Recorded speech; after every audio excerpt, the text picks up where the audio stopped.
2-3 minutes late. As you can see, professionals start to join us. I would like to remember we are connected with 2 different cities today. So we are tasting the wines all together in Chicago and Boston. There are also 2 different timelines. La Grande Bellezza virtual tasting is our series of virtual tasting. We started for the first time last April, and we repeated again this experience with the new cities. For the November edition, we had 6 different 4 dates and 7 different cities. We started yesterday in Miami and New York. Today we are connected with Chicago and Boston. Tomorrow we are going flying in a digital way in Munich and Zurich, and then we are going to close this event with a physical event in Milan. I would like just to again mute your phone. Okay, and I will ask to Elisa from Riecine soon to start and to be connected. Just a few words on winescritic.com company. The company was born in 2019, and in 2 years tasted more than 11,000 Italian wines. The idea is to make connection between Italian producers and with you guys today connected around the world with the professional outside Italy mainly. Today we are going to taste 6 different producers. Mainly we are going to taste producers from Tuscany, but there is also a producers from Piedmont and 1 producers from Veneto in Custoza area. Almost all the wines are red, as you can see from the small bottle you received, and there is only 1 white. I prefer to put in the end to close this lineup and to don't mix too much red and white. So in the end, we can refresh our palates all together with the last wines. The first producers connected today is Riecine. Riecine, as you maybe know, is one of the most important producers in Chianti Classico area.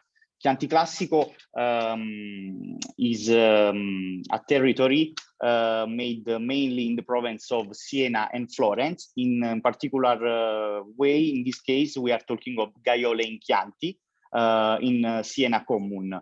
The first vintage of Chianti Classico they producers is the 1973, and they started to make a new style for Chianti Classico, we can see, because they were among the first one to make wines in Chianti Classico area only with 1 grapes, of course, Sangiovese variety. Elisa, welcome. Good evening for you, and feel you free, please, to show more about Riecine, history, philosophy, and the 2 wines we are going to taste together. Please stay in 10 minutes like we need to do all together today. I will unmute your microphone. As you can see now, you received okay. Yes, now we can hear you. So, perfect. So first of all, thank you very much. Thank you, Raffaele. This is a great opportunity, and thank you for all for joining us. So Riecine, as you said, Raffaele, the first vintage of Chianti Classico was 1973, but actually the winery Riecine born in 1971. So now in 2021 we are celebrating the 50th anniversary of our winery, because Riecine born in 1971 when a couple of lovers, John Dunkley and Palmina Bagnano, John Dunkley from London and Palmina Bagnano from Naples, felt in love with this place, which belonged to Badia Coltibuono in that time, and decided to buy the first hectare of Riecine, together with the villa of Riecine. So they start to make wine. Actually, the first label of Riecine was 1971, but it was not Chianti Classico, but it was simply Vino da Tavola, wine table, because they found in the cantina some barrique and they decided to bottle the first vintage of Riecine. But the first Chianti Classico was 1973. Now, of course, Palmira Bagnano and John Dunkley both passed away. And from the first hectare and a half, we own 16 hectares. So we grow consistently, but we try to preserve and to maintain the roots, the origin of the original philosophy of the winery. So we are focused on Sangiovese. So we are in the Chianti Classico, and the location of Riecine is quite unique location because we are in the northern face of Gaiole and Chianti. We are more close to the Radda side of the Chianti Classico, where the altitude are more elevated. So we are around, our average altitude are around 400 meters above the sea level to 600 meters. So to be in the Chianti Classico, it's a quite consistent altitude. We own 16 hectares of vines. We are organic with the certification. We got the certification in 2006. So it means that our agriculture is organic 100%. So it means that we don't use chemical pesticide. We use only sulfur and copper for the treatments. And we have the 98% of our grapes are Sangiovese.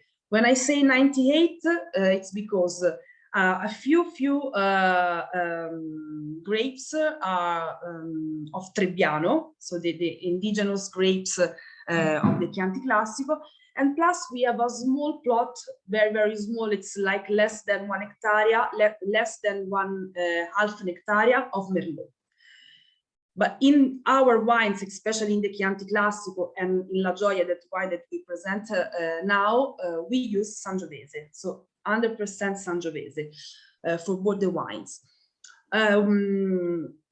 In 2010, I say that we are organic in the field, in the vineyards, and finally in 2021, from 2021 vintage, we will be able to put also the organic certification of the winery. So we will be organic also in the wine cellar. Of course, even if we are organic since since more than 20 years, but finally I convinced the winemaker Alessandro to put the organic certification also in the label from 2021 vintage. Our particularity, our characteristics of Riecine, we can say that we are the soil of our plots. We have 16 hectares, but they are divided in 8 different plots. So which means that we can play with different soils, different altitude, even if the grape is still Sangiovese. So we can make a blend of different Sangiovese of Chianti Classico, of Gaiole and Chianti. Our average soil is more rocky, more limestone, we have this particular rock which is called Macisto del Chianti, which gave to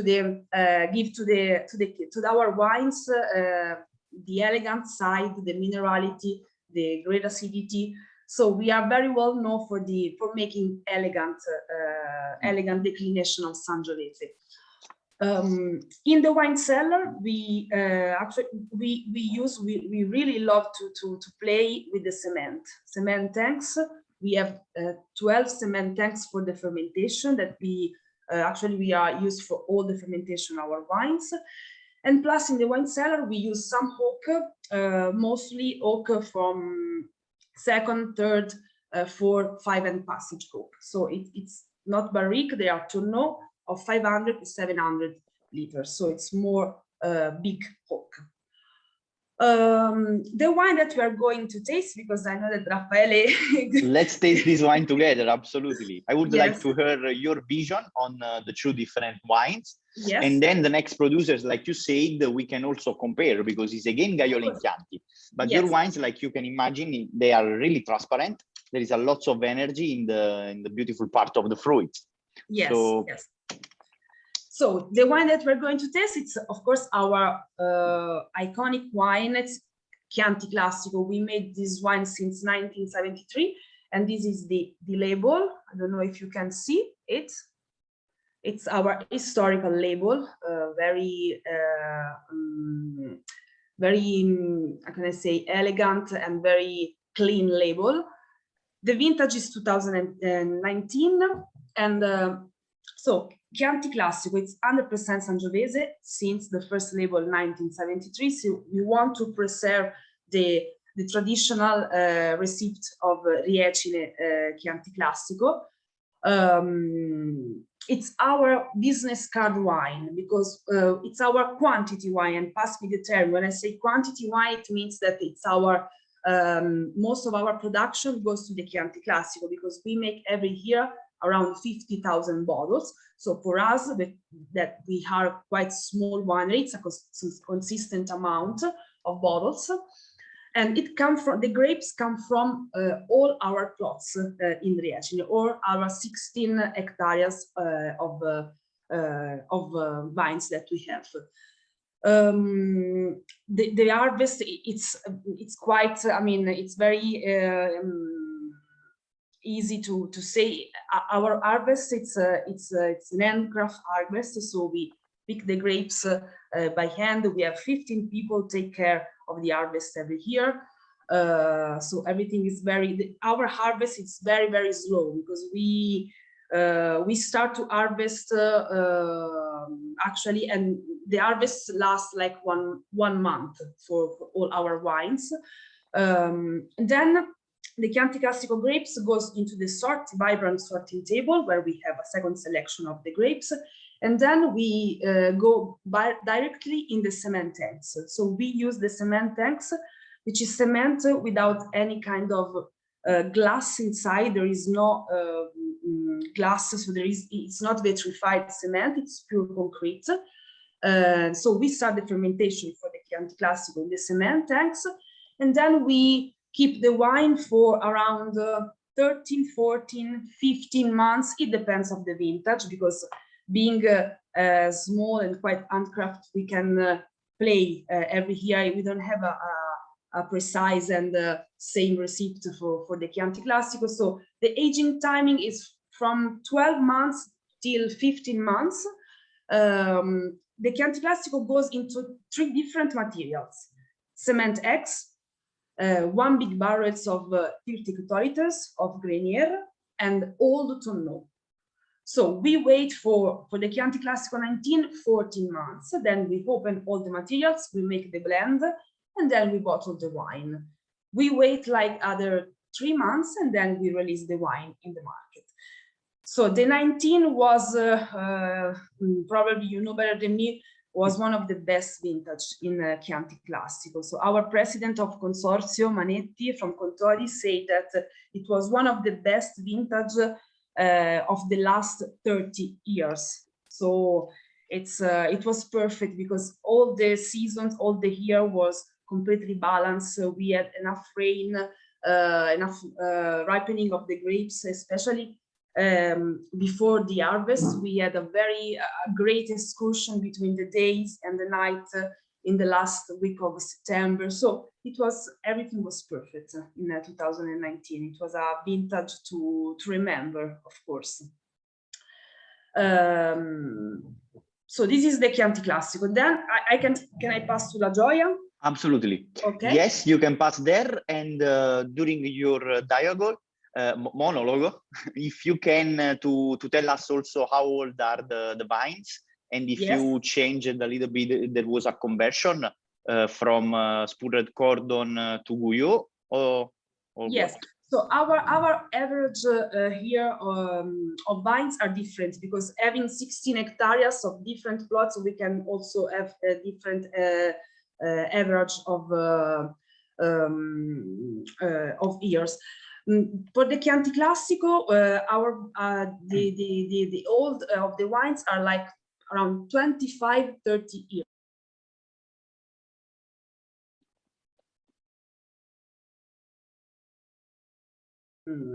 we have one plot, for example, that we planted like in 2016, so it's very young. Then we have the oldest plot of 50 years old vines. So our average is very big, because we start from very young vines to the oldest of 50 years old. And the Chianti Classico collect the average year of our vines. We have also a plot of Alberello. You saw Raffaele the last time, just in front of the winery, and it's a vines. It's a very special wine. We made a single vineyard wine with this Alberello plot, and then plus we have instead of Alberello we have mostly Guyot, double Guyot or Guyot. So this is our vineyards. For La Gioia, it's our can I say historical wine, because the first label was done in 1982. So with the first owners, so John Dunkley decided to make the first vintage and the first bottle of La Gioia, and it was born like in the Super Tuscan era. So where the old Super Tuscan were very, very popular and famous. Now it's the beginning. La Gioia was a blend of Sangiovese and with a small quantity of Merlot.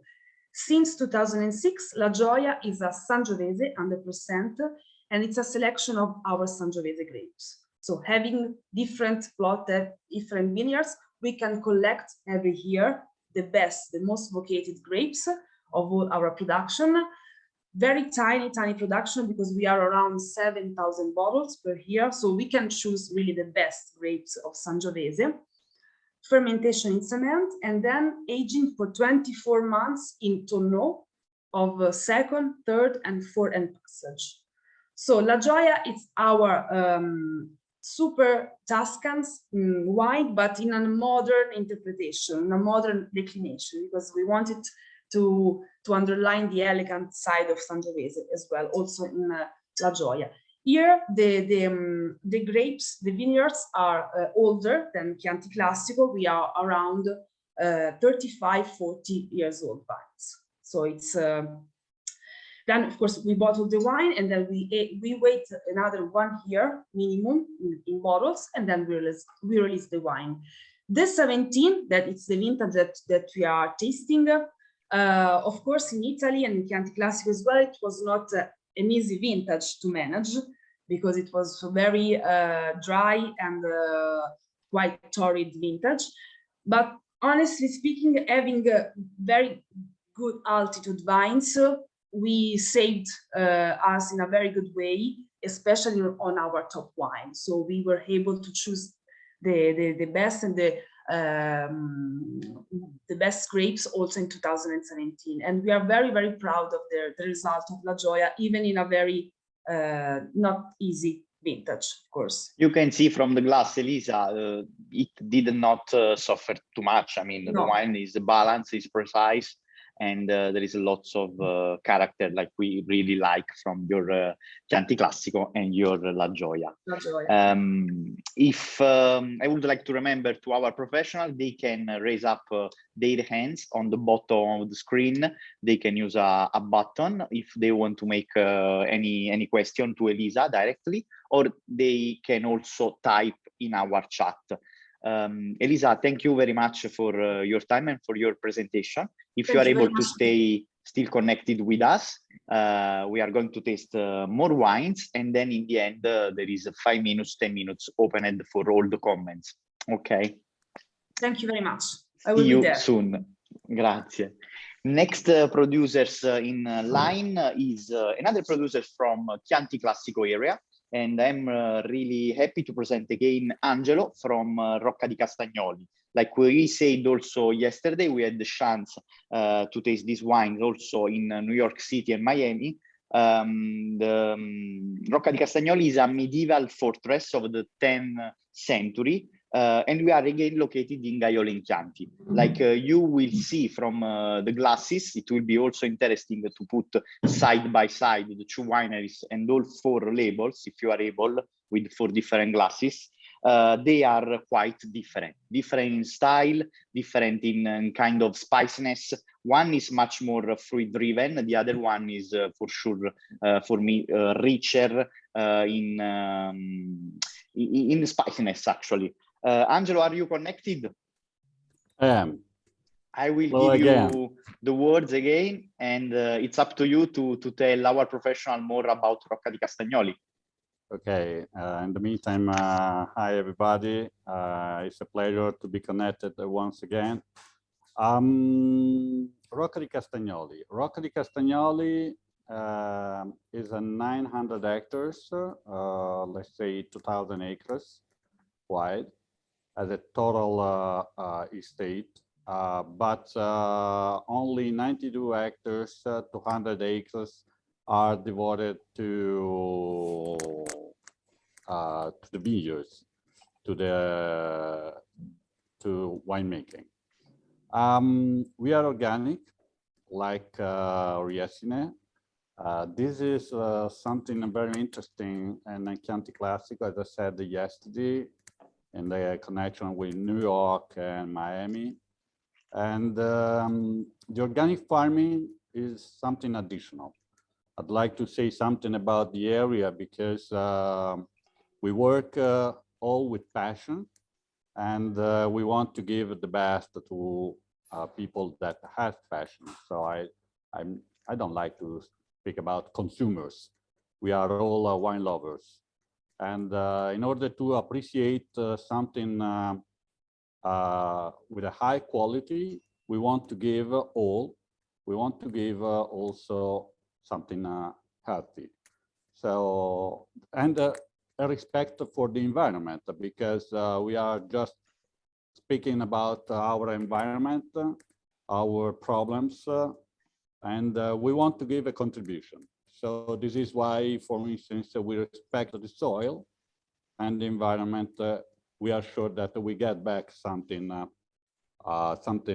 important. Rocca di Castagnoli vineyards are located between 400 and 600 meters. We're not far away from Riecine, right the opposite side of Gaole. We are more to south, but we are speaking about 3 kilometers. So that's not a very long distance. But the hills here are quite different in Chianti Classic, I mean. You can change a hill and you change completely the soil. So what we are going to taste, for instance, is a Chianti Classico and our Grand Selezione. Chianti Classico is a blend of different vineyards laying on different kind of soils and elevation. Stiele, the Grand Selezione lays, Stiele Vineyard lays on a galestro soil, so made of schist, and schist is a clay that is pressed. But we are going to speak about that later.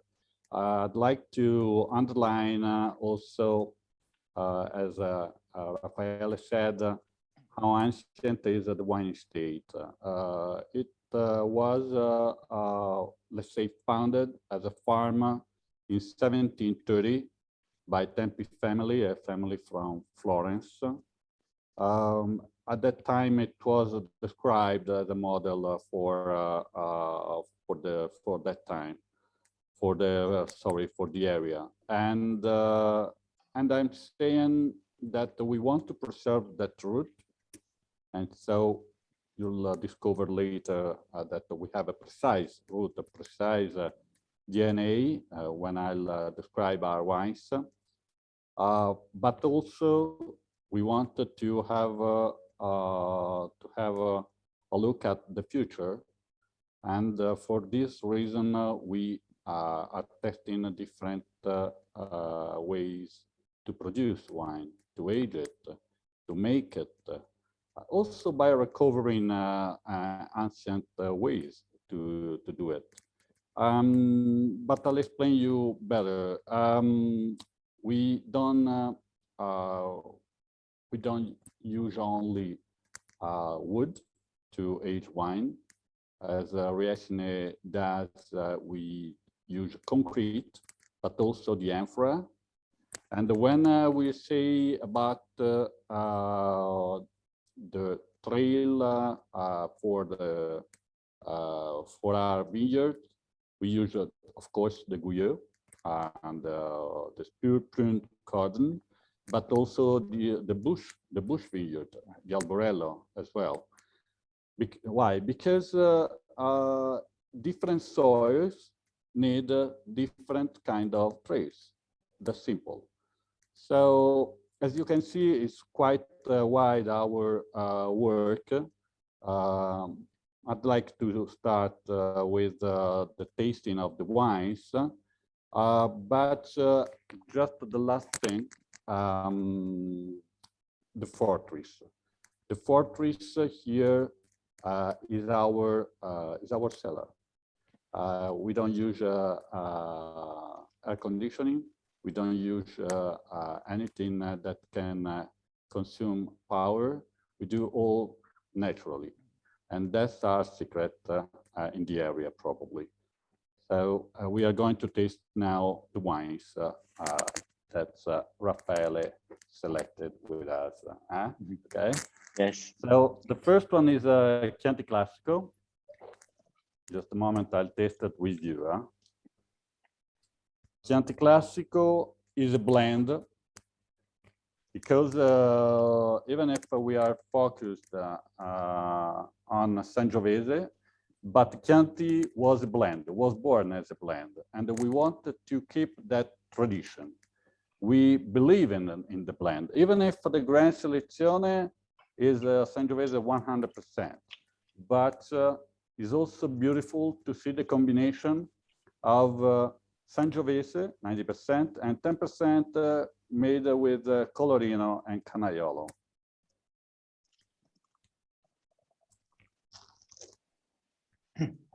This wine has undergone fermentation of 12 days long and 12 months in the big traditional barrels. We don't want to push too much the micro-oxygenation, and the traditional barrels are perfect for this purpose. The grape comes from our vineyards, located between 400 and 600 meters, as I said. Therefore, this is very complicated. All the other wines we produce are single vineyard wines, everyone. Just this is a blend of different vineyards, and that's much more complicated, as you can understand, because different levels of ripening can be found in the same vineyards. Try to realize in different vineyards at different elevations, at a different elevation, and with different exposure. So this is our 2019 vintage for our Chianti Classico. Then I'd like to go to our Grand Selezione. That is the heart, somehow, of Rocca di Castagnoli. Stiele Vineyard is mentioned in the Historical Geographical Dictionary of Tuscany by Repetti, 19th century.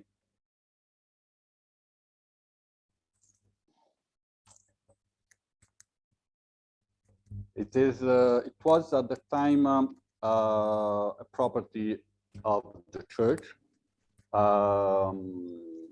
Well, we are speaking about the year 964, so before the year 1000. And the kind of soil is galestro. So, as I said before, it's a schist. It's a clay that is pressed and can give a kind of power and depth to a wine by, of course, the grape. Sangiovese 100%, but it is the heart of Rocca di Castagnoli because we can find a special clone of Sangiovese in this wine. RC1. RC1 means Rocca Castagnoli 1. It has been isolated and identified in cooperation with the Ministry of Agriculture and named after our wine estate because it was unknown completely. It was new in the list of the clones. And it is accustomed to produce well with this kind of climate. So Stiele is special also for this reason. Stiele now is a Grand Selezione, but it has been made for so many years that I don't know exactly how many. It was an IGT long ago. So when the Grand Selezione was launched by the Consortio, we already had the perfect wine to be the Grand Selezione, our Sangiovese Stiele that met all the criteria for being a Grand Selezione.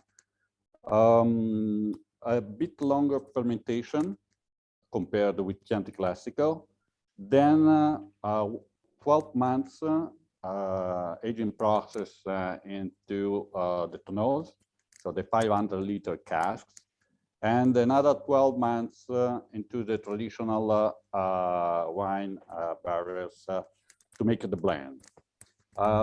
Later, we stop the wine into the bottle. We fill the bottle. We get the bottle into the casks to have a rest for years, and then only when it is ready, we label the bottle and we make it available to our wine lovers. 2017, I'm sorry, just one last piece of information. 2017 was a very difficult vintage. It was quite hot. Some grape wasn't ripe and about the polyphenols. Someone was overripe. Therefore, it has been quite difficult to manage that vintage. But we have gotten a nice result. Of course, the quantity was much less than other harvests. Please. Angelo, I will jump in conversation just to make also a comparison with what we had previously. It's a big pleasure, and honestly, we were lucky to taste from same commune, two different labels, two different wines with the same vintage, the same years. So tasting if there are still someone having the two wines, maybe also on the first label we tasted for both. So the Chianti Classico 2019 and again your Chianti Classico 19. It's really interesting, side by side and seeing what they can speak. I saw a common note in depth from Mel. Yeah, but in depth we have found something very similar, and that's the soil and the climate, probably. But of course, they are different, and this can say us how the microclimate and the soil, and of course the hand of the man hand can make them different. Of course. Absolutely. The two selezioni are amazing. I think all together we agree on this. But was interesting, mainly I think the 2019 to see, sometimes in my mind there are colors. So the first one for me is much more red with lots of small berries, really crunchy character. The other one, it goes in different direction. It's darker. It's a little bit more intriguing. And vibrant in the nose and then also in mouth. So two different wines. Maybe we are talking of 8 minutes driving by car to arrive to the different or 1 hour and 15 minutes on foot. Yes, and it's also interesting, to understand how you are working on same direction. So with concrete vats, and also playing with the different system. So there is a spurred cordon, Guyot, and then also the bush vines. Angelo, if you want to stay with us, we are going to move to the next producers, trying to stay, you know, in our time. In a second, I would like to ask if it's still with us a question to Alessandro Malpassi. We didn't have the chance to hear from him previously. Alessandro, are you connected? Absolutely, I am. How are you? Ciao, Alessandro. Thank you very much for being here. And I would like My to pleasure. ask By the you, way, the Chiantis were great, really great. did you enjoy both? Oh, absolutely. Like you said, say common, but very different between them. And it's always great because Chianti is super important flag of Italian wine all over the US. So it's great to taste some of them that are really good. I knew both of them, but we're tasting really good.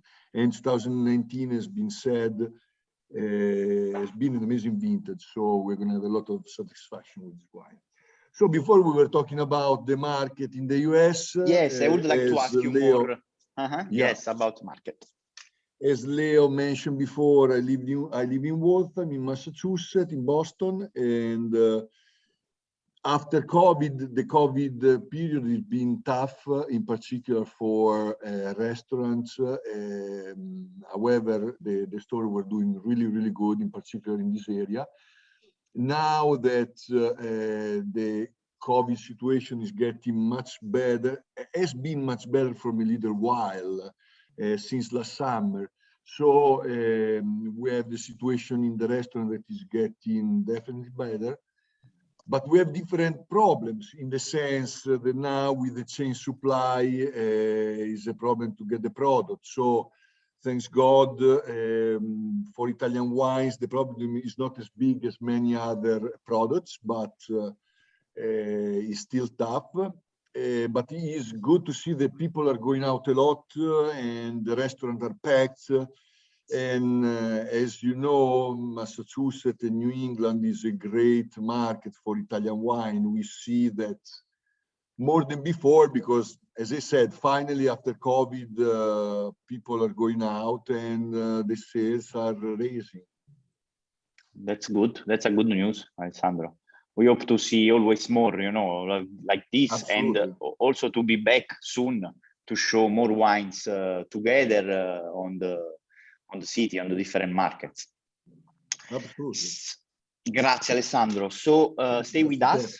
We are going to taste next producers with Poderi Gianni Gagliardo. But first, I would like to pass the word. There was a question from John Vitale, if he is still around and connected. Hi, John. Ciao. Ciao. When I was a sommelier in Vail, when I was a new sommelier, a sales rep had told me that Rocca di Castagnoli was, well, it was certainly a driving force heading towards Chianti 2000, I believe, correct? Was more for you, Angelo, the question. I'm sorry, please say me again. I'm sorry, I was distracted by this question on my right. Please, the price. I was right. I was distracted by your Gran Selezione. I was going to reply that the price difference between the two producers roughly. Va bene. Okay, so let's say that it's around $20 a bottle on the shelf. Yeah, some states a bit less. Some, for instance, in Boston is a bit higher, and in New York, for instance, it's a bit lower, but around $20. We're at $20. $20 in Chicago. Yeah, in Chicago, yeah, it's a bit higher, $21, something like that. Benny's $20. That's good. But the question is, I don't know, Elisa. No, can I answer, Raffaele? Sí, absolutely. Okay, so probably I think that the best question is for Patrick, because Patrick is my importer in Chicago, so he can be the right guy to answer the question for our Chianti Classic on the sheet. But I can say that roughly we can staying on the right in the same level. So it would be maybe 2 or 3 euros more the Chianti Classico, but we are around 20-25. Patrick, correct me if I'm wrong.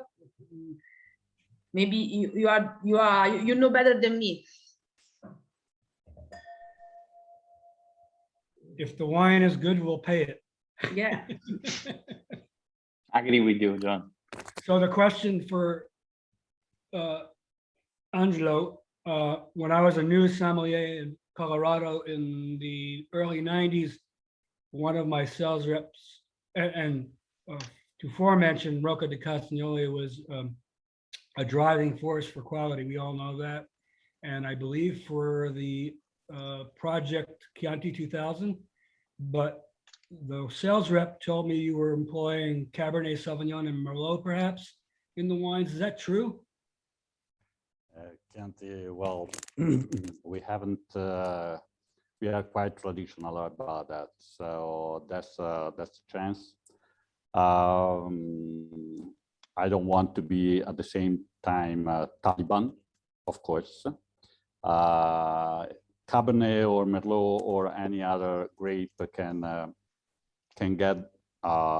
give something additional, is always welcome. At the same time, I believe that we should find in our route everything, because we have everything we need to give something original. And the evolution, I mean, if someone goes to a blend made with international grape, but that's French grape. It's called international because it has been planted everywhere, but because it is accustomed to live well, to grow well almost everywhere. Anyway, I'm not negative about that, just about our personality. We represent the history. We want to give a taste of Tuscany. So we have to work, and we want to work with what we have here around, and to give a value about that. Because if someone get closer to our region, is because they are recognizable. And in order to be recognizable, we must respect our DNA. If we make everything standard, well, it doesn't make any sense even traveling, because we see everything standard, everything the same. And for this reason, it is nice to work on our route to discover more about the grapes that we have. Therefore, the Chianti 2000 for sure is an opportunity, but we want to stay on our route. Angelo, thank you very much. My Wines pleasure. are great. Yeah. John, thank you very much also for the question. If there is something more, you can always type in our chat. We move forward, and now we are going to taste the wines from Piedmont. There is Stefano from Poderi Gianni Gagliardo connected with us. Poderi Gianni Gagliardo has an ancient story of winemaking tradition since the 1847. They own vineyards in Langhe and Roero. Some of them are really incredible vineyards in incredible crew. There is Lazzarito, Monvigliero, Mosconi, and more.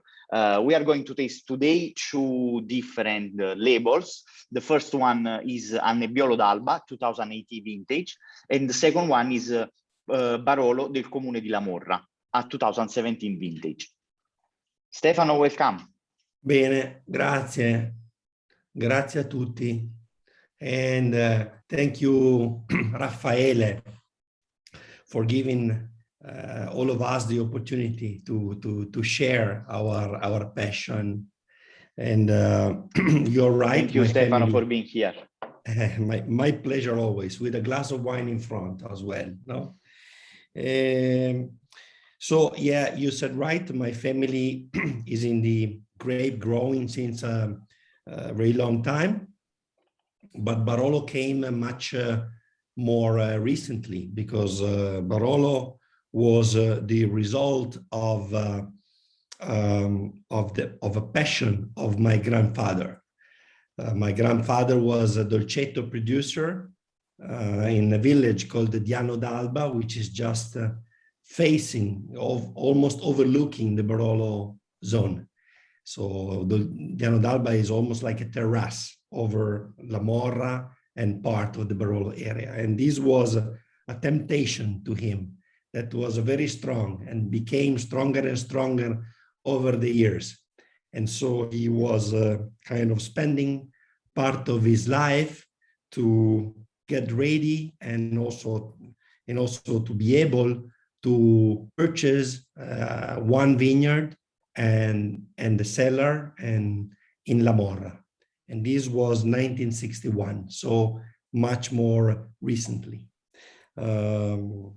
So I think this is very much important for me, for my brothers, and for the people that worked with us, because in 1961 it was very easy to make dolcetto and sell dolcetto much more than Barolo, because the Barolo at that time, it was a wine which was considered very much part of the history, but it was very difficult to sell one bottle of Barolo at that time. It was really a wine that was put on the shelf and was getting dusty there. On the contrary, dolcetto was an easy way, you know? So he really followed the heart and the passion, and instead of convenience. So for me, this is very much an inspiration, and I think we always have to remember this, no, in what we do. So today, Gagliardo evolved from that time, and our vineyards are divided in two areas which are surrounding Alba, no, the main city here. So one area is the Roero, which is 3 kilometers north of Barolo, and then of course the Barolo zone. The Roero area, we are there because my father is from there, so it's his origins are there. And in Barolo, because my mom, no, it was everything I said, it was about my mother's side. So my mom was, you know, more the historical part of the family. So today, exactly half, 50% of our surface is in Barolo, and the other half is in the Roero. Here I see Paolo Cerruti, which is from Alba, and I remember that he knows very well that part of our history is also connected with the Roero because of a white wine, which we made since 48 vintages ago, which is made with a Favorita grape, which is Vermentino, and has not much to do with what we are trying today, but very important for us because it's part of our history, no, part of our roots, no.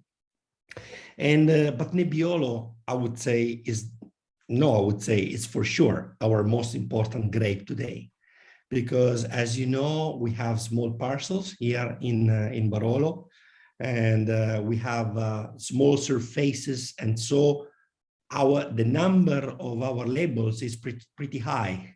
So we make 14 labels, but 10 of them are made with Nebbiolo.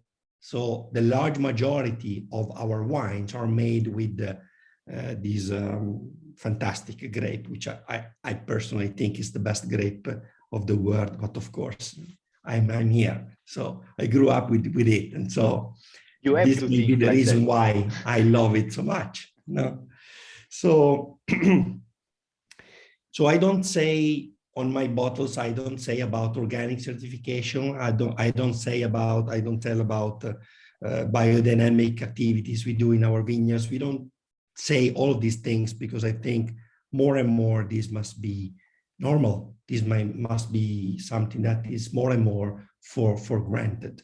But what we try to do basically is to reach balance in every place, because here we have different plots which we normally, we historically called position. Position, I think even the stones here knows what is a good position. Good position is a crew, is a position, is a place that summarize a little bit of everything: the soil, the altitude, the exposition to the sun, the influence that there is with the nearby hills. So the unicity of this position is very important for us. And so we try to, and each one is different. So what we try to do in the vineyards is to reach balance in each one.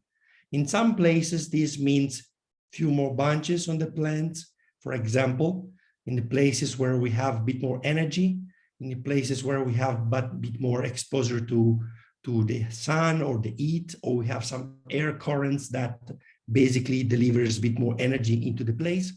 In some areas means lower bunch, lower production when maybe we have cooler situations. So, but the common point is to try to reach some kind of, I mean, the best balance as possible.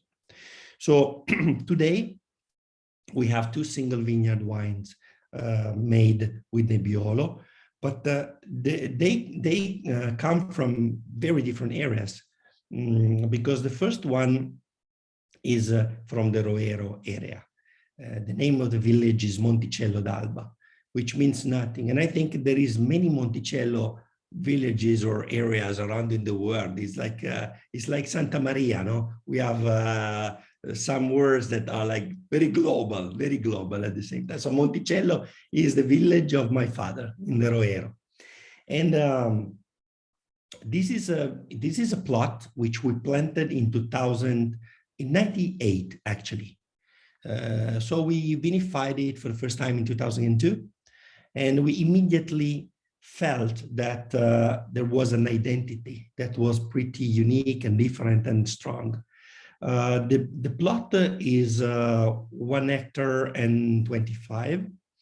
It's an exposure that it's southwest, and the soil there, it has a typical high percentage of sand, which is pretty classic from that part of the Roero. But not only, there is also a good percentage of clay, and so also calcareous side, which is a bit more high, it's a bit higher than the average in the Roero. So this means that the level of complexity of those bunches is a bit higher than the other plots that we own around in the same village. Also, the time that we can take before picking the grapes is a bit longer, because that's a place which is not too hot, so we can allow ourselves to leave the bunches for a little bit of extended ripening time without going through over ripening. I mean, hopefully.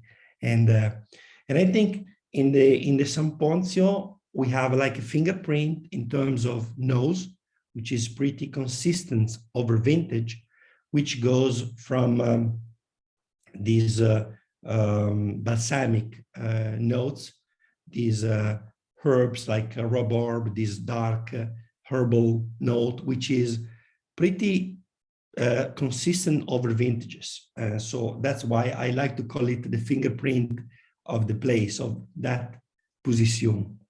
And of course, the other element is the salinity. I know everybody, many people like to call it minerality. For some kind of reasons, I like to call it salt, because I really feel a salty side in my mouth when I try my Nebbiolos from Roero. And the other wines, by the way, sorry for my voice. It's a bit low, but I hope the message goes through anyway. So the second wine I have here, I was wrong earlier on telling you that is another single vineyard, because it's not.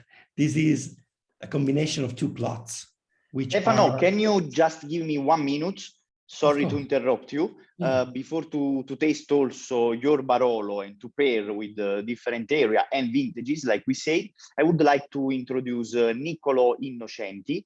I know he followed us from the beginning. Maybe he has another appointment soon. Niccolo, I would like to ask you, what is mainly your job in the market, and how is going in the next, I mean, in the last 2-3 months? What is changing? Good afternoon, everyone, or morning, depends where you are. Grazie, Raffaele, for the introduction. I work at VS as I'm running the distribution. So I'm focused on certain markets, which are New York, New Jersey, Illinois, and Massachusetts. So we are talking about those states.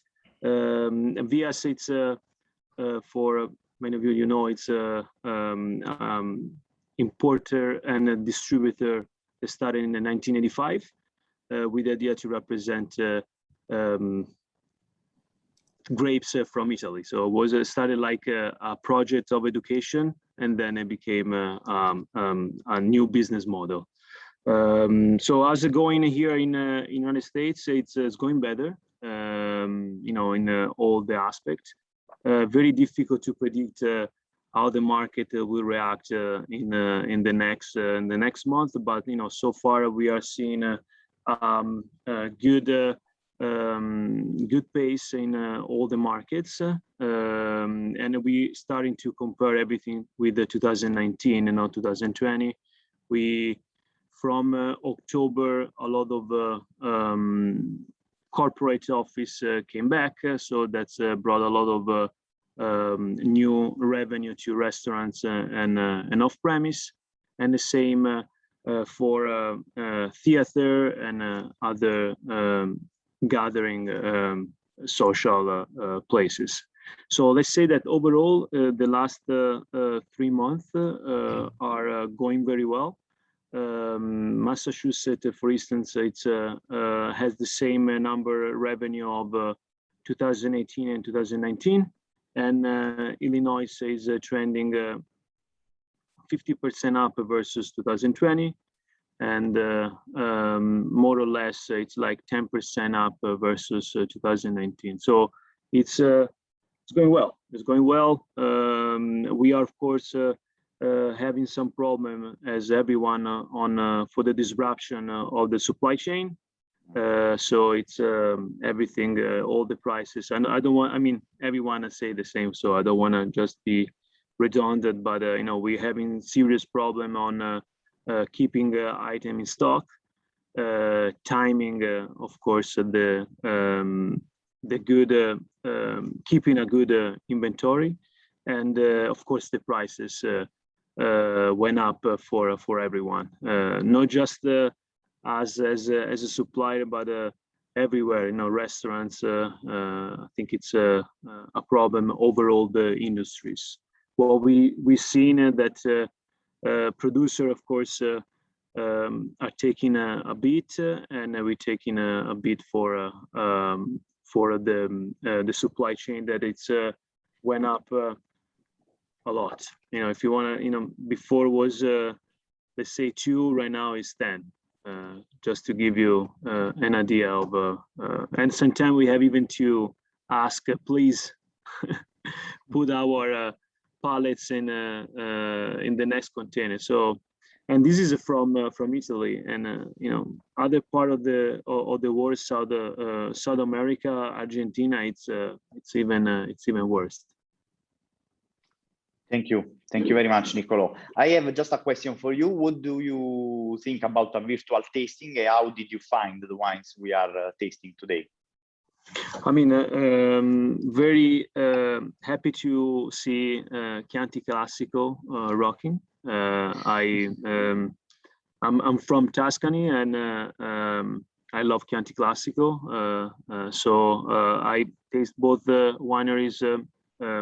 Great job, everyone behind, and I hope that with the new sub-zone will be more helpful to represent the territory at its best. And yeah, it was a really educational for me. So thank you for having me here. I have a question for Stefano Gagliardo, since I have the mic. Who's your importer or distributor right now in United States? So we are with Enotech Imports from Denver, Colorado, since a long time, and which in New York we just started with the Empire Merchants through them. In Boston, Horizon Beverages, and Chicago, Glantz, Joe Glantz. Nice. Thank you. Thank you. I was just curious. Thank you. Thank you very much, Niccolò. I know you have another meeting important soon. Please taste all the wines when you have the chance and let me know. I will be happy to listen to your comments. Thank you. Also by chat. Thank you. Thank you, Raffaele. Stefano, sorry to interrupt you. We were tasting the Barolo right now, so we kept more time to, in the glass to show better all the fruits and all the passion of the wines you made it. Like you were saying about Roero, now here we are moving into Comune di La Morra. So it's actually, is again another single vineyard, did you say, right? No, I was wrong. I was just flying with not my this mind one. Not this one. And I because gave this you is wrong the wine from information. Village. No, it's a village. It's a village, and it's the second vintage I make with the Village Barolo. I like very much the idea of the Village Barolo, but Barolo is a young project, because I know that this may sound strange to someone, but Barolo, if you pay attention, if you look at the Barolo a bit more in depth, Barolo is a wine with the history, of course. There is no doubt that there is a long history in the Barolo, winemaking. But the MGA, so the cru wines, the classification happened in 2010. So we are talking about 11 years ago. And with those vineyards, we had also the option to combine different parcels from each village, from one village, and make a Village Barolo. And so this is something that is just entering into the use from many of us, which not everybody does Village Barolo yet. But I like very much this appellation, this option, because to me, Barolo is a wine for the young people more and more. Now there is a young crowd of wine aficionados that are getting closer and closer to Barolo, which is amazing to me. But also they need also wines that helps them to enter into the Barolo deeper and deeper. So Barolo Classico is part of their tradition, is a fantastic way of making Barolo, the way of combining different villages and different hills together is part of our history and is also part of the future. But at the same time, Barolo is also a way to get identities from hill to hill into the glass. And sometimes the Village Barolo is a step in between. It's like a way up step that may help young consumers to approach an area without spending the same money of a cru. So I see the Village Barolo in that way. So and that's why I started to make Barolo Comune di La Morra. And now from 2020, I also made Barolo Comune di Monforte. Then I will stop because my vineyards doesn't allow me to do other villages, because in Serralunga I have only one vineyard. In Barolo I have only one vineyard, so there is no sense. I cannot do that. But La Morra and Barolo, La Morra and Monforte are what I can do in these things. So this wine comes from two parcels, from a subzone of La Morra, which is called the Santa Maria. One vineyard is more south exposed, it's Serra dei Turchi, very important vineyard for me because it's the vineyard where my grandfather started. So there is always much sense of history, and it's a vineyard that for me is full of fillings, no? And from there, I do something very special for me, which is about choosing only this very small bunches and destemming each grape by hand. And I do Barolo Serra dei Turchi out of it. With the other grapes, I do a separate winemaking, and then I blend with another vineyard in Santa Maria with Barolo La Morra. La Morra to me means a Barolo which is very much upfront. Is a Barolo that shows its character in the front part of our mouth, is very much in the nose, is very much aromatic. It doesn't show the depth and, let's say, the weight that we may have on the tongue that we can find that more in Serralunga, more in Monforte d'Alba, but La Morra is more the ethereal side of Barolo, no?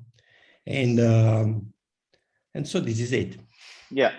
Stefano, thank you very much. Talking about, your del Comune di La Morra, what we also can underline today is how important it will become. Because if you think you can get different portion of grapes from different vineyards with different altitude, exposition, and more. So let's think about, there are sometimes, even if we try to generalize everything, talking about a vintage on a specific region, but region is still huge. It's not enough. So there are the different crew. I think tasting in the last 2 years, I found it actually differences, and sometimes I like it. I should say, because you can see from my notes and my scores also, sometimes I like it a lot, the villages, instead of a crew, because it's actually true that the crew, you have a small portion and you want to make all the job possible to keep the best quality. But let's think, I don't know, maybe there is a Fantozzi cloud there on the best crew. No, Fantozzi was a comic in Italy some years ago, which make difference instead with the villages that give you the opportunity to blend. Actually, 40 years ago, like you said, in Piedmont, there was a kind of blend from the best part. I know there are also some label called like Piquemei. Piquemei means actually, it's like a dialect that say, I want to get the best part of everywhere I think I have. So this is actually something I know that you understood before lots of other producers, how important it will become. And also it's true, we need to be approachable in the direction of young consumer, young people, young wine lover. So thank you very much for an amazing job, and also to show these two wines side by side today. Grazie a voi. Stefano, if you can stay with us, we have 3 more producers. We are just half of our tasting. We will try to compress a little bit more with the next producers to keep the attention of everyone. If there are more questions for Stefano, please, you can make it in our chat. See you soon, Stefano. So moving forward, we are going back in Tuscany. In Tuscany, and in particular way, we are going to taste Brunello di Montalcino. We have 2 Brunello di Montalcino from one estate, which is Castello Romitorio. I am sure someone of you already had the opportunity to taste these wines and to hear more about this winery. Castello Romitorio is in the west part of Montalcino town. Is actually a winery with the property of the great Italian artist Sandro Chia. Today, the son Filippo Chia is leading this winery and this estate with a good team. Daniele is going to tell us more about Castello Romitorio, about the history, about the 2 wines we are going to taste. Daniele, please, if you can, start tasting the wines, and then we are going to make the connection with the winery. You're just telling me to be short and Ciao Daniele. Ciao. Thank you, Raffaele, for the invitation. I want just to congratulations to the wine we tasted before, and they were all very interesting and great. A lot of Piemonte, but really the Chianti in the last, I think in the last 10 years, they're really doing an incredible job. Very, very, they are just confirming what I was thinking.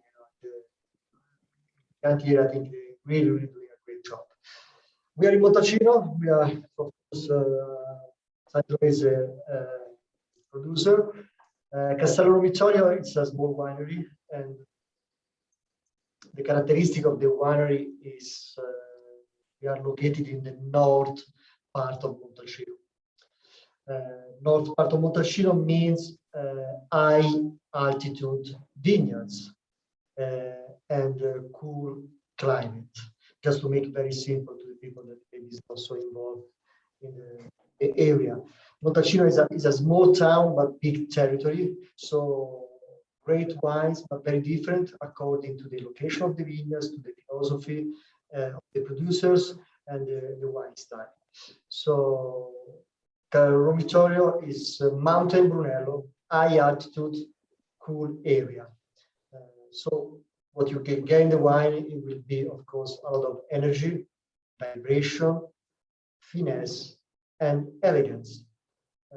Today, we have two great vintages, 15, 16, as you know, in Toscany, they were really nice vintages. And I have a Brunello Normale, traditional, and the Reserve. Different, as you know, is the aging time.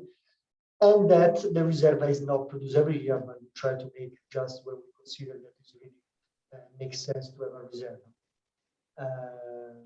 15 was warmer vintage, and 16 was a little bit more fresh and Mediterranean, really classic Mediterranean climate vintage. Daniele, what do you expect of these two vintages, side by side, tasting together, from the point of view of the wine lover? I think they're both very approachable, even if they are so young.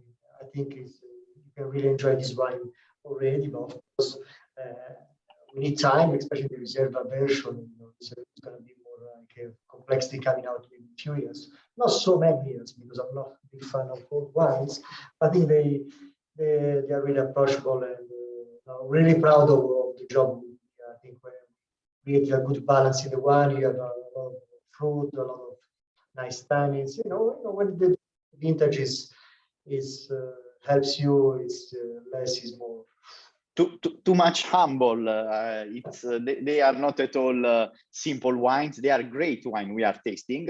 The 16, I think, will ask more time to you. It's the kind of wines that maybe some years ago we were not able to understand from the beginning. Now we know, having a look to all the analytics parameters, all the analysis that you know, guys, how to do, that is going to be a wines that can last in cellar for a long time. But the 15, and in this case the Reserva that you are showing, it's always followed by this warm sensation, never boring and never heavy.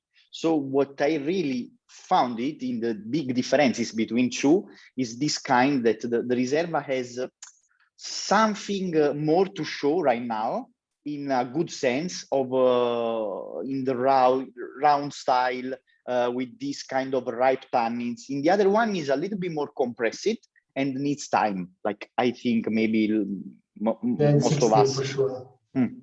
Yeah, the 15 is a beautiful grace, I say. It's a grace and power together. When the Sangiovese, when in the right time, when you find a good balance, Sangiovese can really give you a lot of energy, a lot of nice things that also difficult to describe. I want to describe is a technical description, but more about emotional. I think we are very happy about this. I would like to open some question for you, Daniele. There is one hand raised up. And I see Leo. I see Leo that is. There is Leo ready. I know Yeah, also you are working with the concretes. I don't know if there was something that you want to ask Leo Yes. different before you answer also to this. Yeah, but I don't think it's about you know what kind of material you use in fermentation, or of course the secret and the magic in winemaking is more about details, having the same people working in the winery. Of course, we can say passion, but it's about details and pay attention about details. And if you believe in something, you can achieve result. Leo, please go ahead if you have a question. Yes, hi everyone, and ciao Daniele. Ciao Leo. As you guys all know, not only I'm based in New York, but I also work for Zacchi's Wine and Spirit, and it was a pleasure, especially for Castello Romitorio, to have the feedback from collectors all over the country. But believe it or not, both markets, which I suggested to Raffaele, Illinois and Boston, have a huge community of Italians that basically support wines. So in your case, I wanted to ask, how is it going? Since I know we can sell from online everywhere, how is it going for Castello Romitorio, the market of Illinois and the market of Boston? No, Illinois, we're looking for now. We are just looking for a new partner. In general, the COVID for Brunello was incredibly successful in terms of sales, because it's just, okay, of course, US is an important market, but you can imagine how many requests we have about now from like South America, Africa, Central America. So it's like a global market. It's a lot of requests. Yeah, now US is still so important. And we're very happy about US distribution model. But for Illinois, we are now looking for a partner.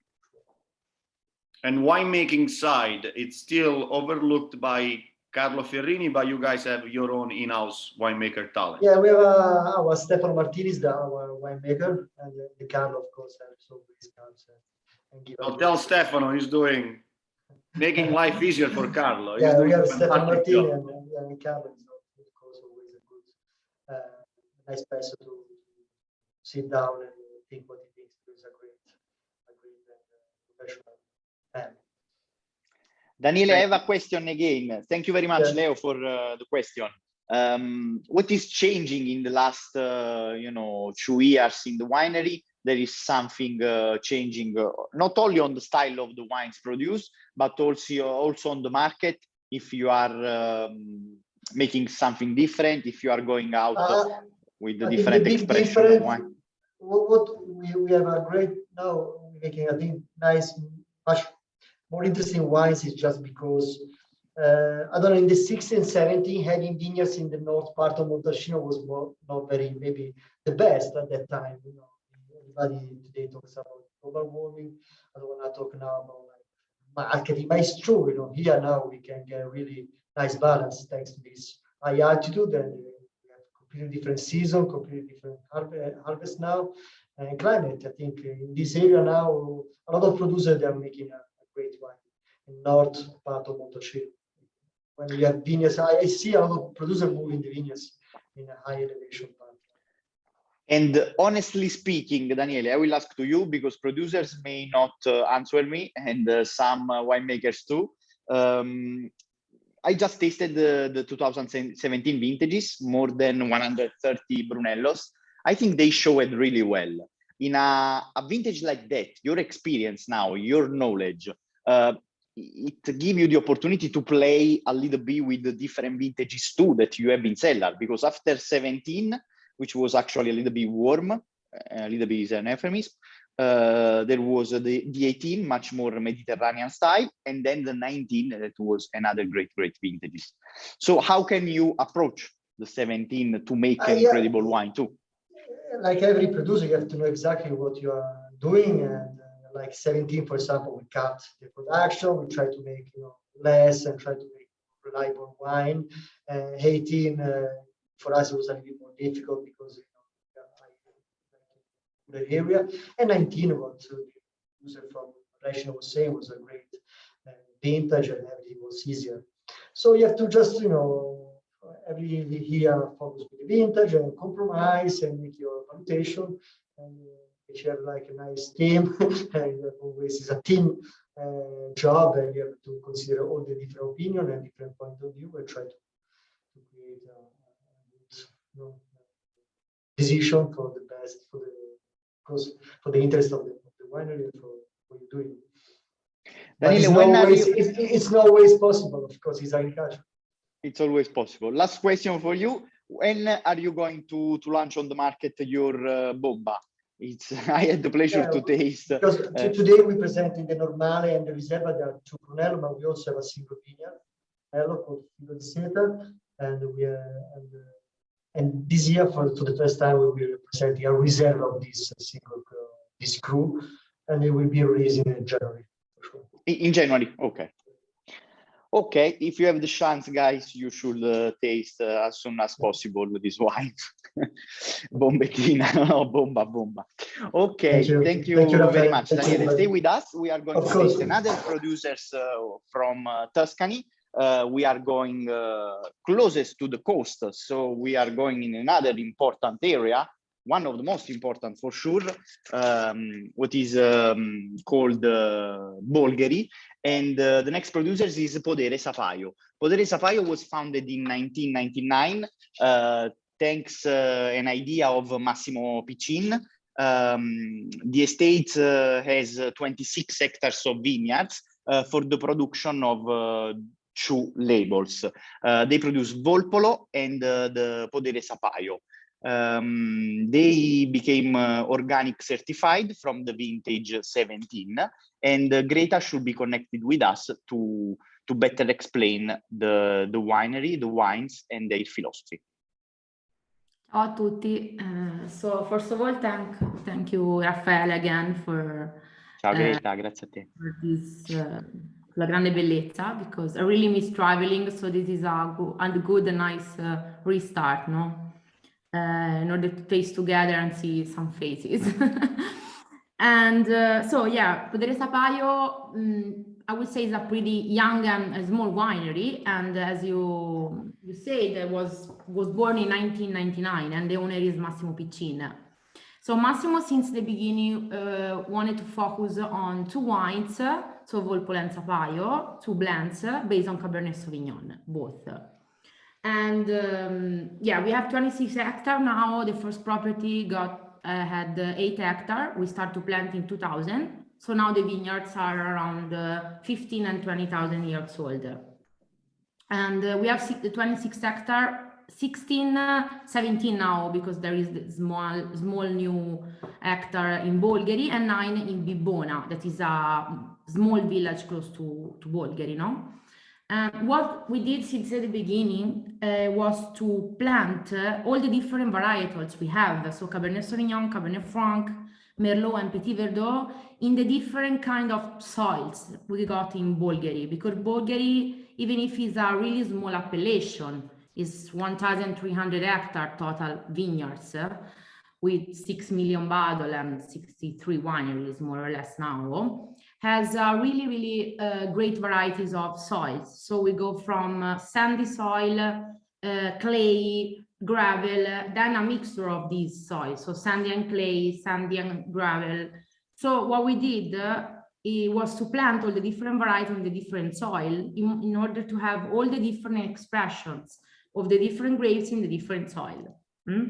So mostly every year we work with 20-25 different parcels, so different wines. So as we would like to produce 25 different wines that we keep separately during the vinification and the aging of both wine.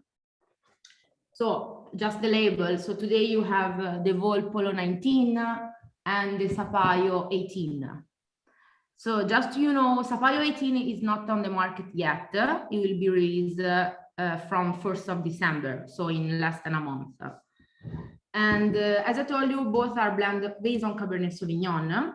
So what we do every year after the aging, so usually in December, the year after the harvest, so for example, December 21 for harvest 20, we taste all the different samples we have, and we decide what we would like to use for Sapaio, that is our, let's say, flagship wine, IGT Toscana, and for Volpolo, our DOC, Bolgheri DOC. Volpolo, that is based on Cabernet Sauvignon and blended with Merlot and Petit Verdot, so stays 14 months French oak, Barrique and Tonneau, and then we release on market after a few months in bottle. For example, the Volpolo 19 we released in May, and we bottle at the end of February. Sapaio, still based on Cabernet Sauvignon, let's say the first selection of Cabernet Sauvignon goes to Sapaio, and then is blended with Cabernet Franc and Petit Verdot. And Sapaio stays a bit longer because stays 14 months like Volpolo. We do the blend and then stays other 4 or 5 months in the French oak again, all together, all blended. And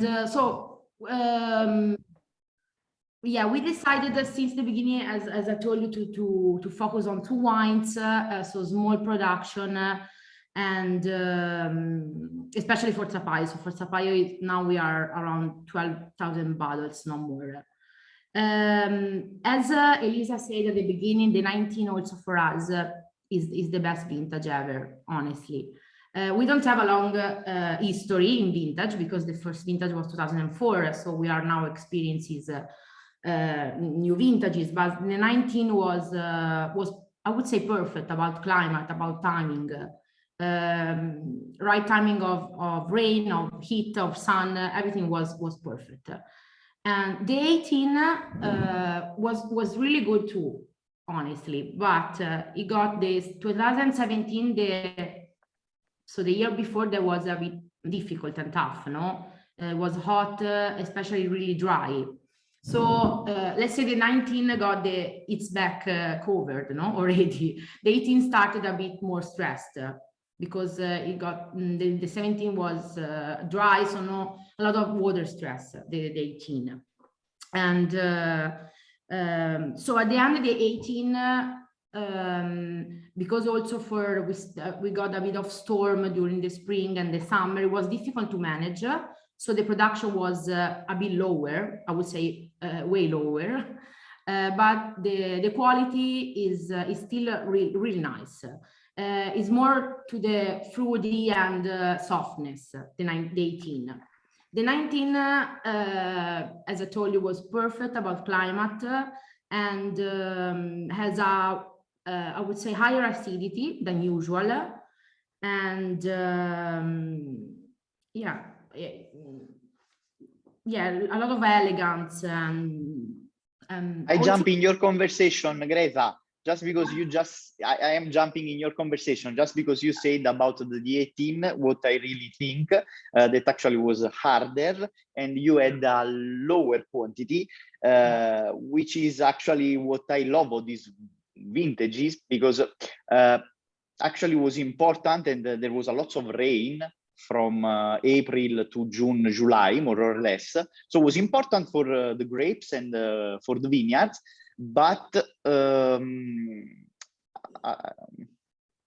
as I can see, is give you the opportunity, you needed to spend much more time in vineyards than some other different vintage. So I think you were making the differences where you had your vineyards, you were able to be there and to manage the crowd and to stay there, you know, with the plants, because actually you are right, it came after the 17 vintage, was really a stress one for the plants, but the 18 vintage has something like a female character, a gentle and smooth touch, instead of the 19 vintage that we are going to pair today, which is actually for me much more muscle. No, it's richer in muscle. Obviously being organic, managing this tough situation is even more difficult, no? So obviously fungal disease and mold love damp and hot situation. The 18 was like this, so it was hot but damp at the same time. So obviously it was more difficult to manage. But yeah, I agree with you about the tasting side by side now. They are showing from the small bottle, which the 19, like you said, you know, there it was like a perfect vintage. I agree with you completely. But in 19, you can have the small perception of an herbaceous character, which give more complexity too. It's strange that you don't have it in 18. So it's what I want to say, you know, less quantity of grapes sometimes has like a reflection, a perfect ripeness without never taking out all the alcoholic part. So all the polyphenolic are perfectly ripe. It's everything in the right place. And you can see the wine is balanced, but also has the personality and the character to age in the best condition. right, yeah. This is our vision, but I will be happy to listen some professionals that are tasting the two wines side by side, because actually it's interesting. You know, you have two completely different vintages in Tuscany, and it was the same for sure in your area in Bolgheri. I have a question, Greta. Since when Podere Sapaio became a Tuscany IGT? Yeah. And what is going on the, let's say, aside, just outside of the denomination, like in Bibona area? Yeah, so Sapaio became an IGT Toscana since vintage 2015. So the last vintage as Bolgheri Superiore was 2013. The 14 we decided to skip because it was really tough vintage, and we prefer to use the best grape we had for Volpolo, and with this 15 we did this change for Sapaio. And the reason is are the vineyards in Bibona too. Bibona is a bit higher compared to Bolgheri, just a bit, not a lot. You know, Bolgheri we are completely on flat. Bibona probably are 80, 70 meters, not a lot. But the soil is different. There is a lot of clay, especially just clay, but a lot of iron inside. So this red clay that makes the wine completely different. And according to us, tasting and trying the different blending Bolgheri and Bibona was improving the quality of Sapaio, that is our, as I told, flagship wine. So that's why we decide to be clear and be free to use the percentage of Bibona we wanted. So it can be 1 year that can be 70% Bibona and 30 Bolgheri, but another vintage, for example, the 19, it was completely 90 Bibona and 10 Bolgheri. 90 Bolgheri and 10 Bibona. So it depends. It depends on the tasting when we do after the aging. Thank you very much, Greta. If there are questions for Greta, I will be happy to give you the words to speak directly with her. I can see the comments from Leonardo. Actually, it's a fantastic wines for quality price. That's true. And it's a beautiful job also on the labels. You know, they are direct, precise, easy to remember. There is the crown. Why did you choose the crown like an image, like your icon? So the crown, I would say, was quite by chance. So Massimo and a friend of him that he's joining the labels for a lot of wineries, that is Aldo Segat, were friends since they were children, and they try to draw some symbol for the label, and there was this crown that was inspired to Jean-Michel Basquiat, is an Afro-American painter, and so this crown was quite catchy, and so Massimo liked at the first sight, I would say, and then he let's say built up a history around the crown. So because usually in Tuscany, the first family to produce wine were nobles. He's not a noble, so he decided to draw its own crown, no? Like I'm the king of Sapaio, obviously, not Bolgheri. And then this is connected also to the nobility of the work of the people work for us, and the nobility of terroir in Bolgheri too, no? So a lot of ideas and concepts that all were linked to the crown symbol. Okay, thank you, Greta. There is a question from Federico. I can see your hand.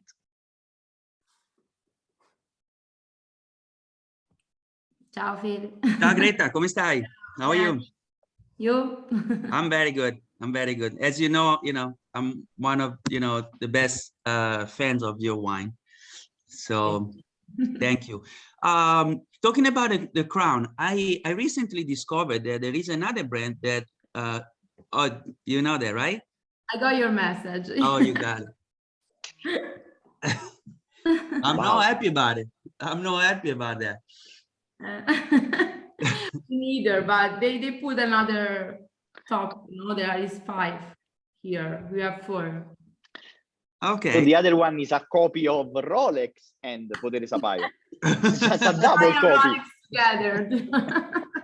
That's not nice for you guys, but anyway, the wine is amazing, and you really do an amazing job. And always when I find your wine, in every restaurant I go, I have to open a bottle. Thank you so much. By the way, we are happy that people copy us, so it means that people like. Of course, it works. Yeah, you're doing a great job.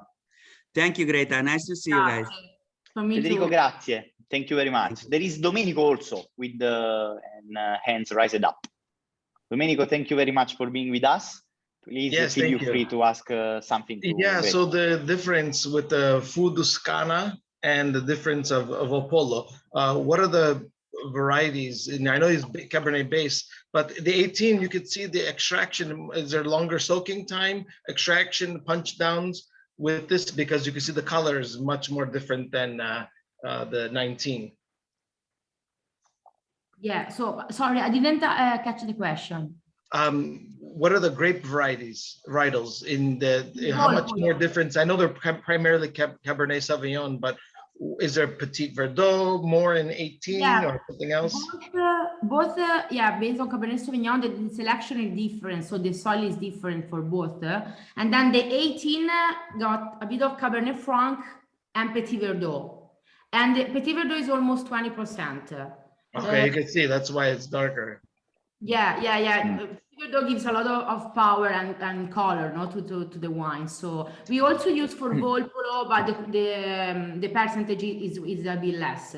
Then Volpolo has the Merlot, it's a different kind of blend, but it's Petit Verdot mainly.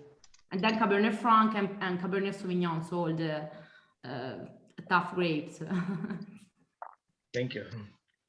Thank you for your question, Domenico. There are 2 more questions. Greta, stay with us. There is Adam Jacobs wants to ask you something, and then Alessandra. Ciao, Ravioli. Hello, Greta, but hello to all the wineries. Thank you for tasting your wines today. They really were all showing so well and diverse, and there was just great contrast between the different styles of Chianti and theories. I think everyone here has tasted a lot of wine. We know what makes great wine, and you guys are definitely all making great wine. But we're coming out of a pandemic right now that was really about something else that was really affected people that make wine and drink wine. And, my friend Nicolo before, who I worked with many years, really described what's going on the East Coast of America well and how our business is going. So I could just double what he said about that. I work with St. Michel Wines and Antinori in America in the Northeast. But my question to you is, for all the winemakers, how has this affected your people as far as your labor? What we're finding now is I don't have wine issues, I have labor issues. I have trouble getting the wine to where I need to get it. And I'm sure that's affecting your everyday in the winery. So I'd like to know how that's gonna affect you, how you're gonna have to change and pivot in a winemaking facility where, you have to pick on a certain day. How do you get enough people together? What if you're short? I have tasting rooms where I can't get people to do tours because we just can't get the people to work. And for whatever reasons, the labor issue is really, very, very important in going out of this pandemic. So if any of the winemakers want to just touch on that, I'd really be interested in hearing your perspective. So honestly, you mean people working in the vineyards or like? Everyone's important that helps you make your wine. And, Yeah, you know, yeah. So we have our winemaker in the house in Sapaio, that is Alessandra. We have a wine consultant and 6 people, honestly, that work for us every day, always. For the harvest, obviously, we have to call people, and this is a big issue last years, honestly, because we can't find people that come to pick up by hand the grapes. So this is a big issue, honestly. And I think one of the worst issues we have at the moment. Yeah. And it's going to change decision making on when you can pick and how you can, you know, the things you can do in the winery, as well as when your wine's getting picked up, all the logistics. You know, is this something that we're going to see as an industry that from your side? I know it's affecting my side, so it has to affect your side as well.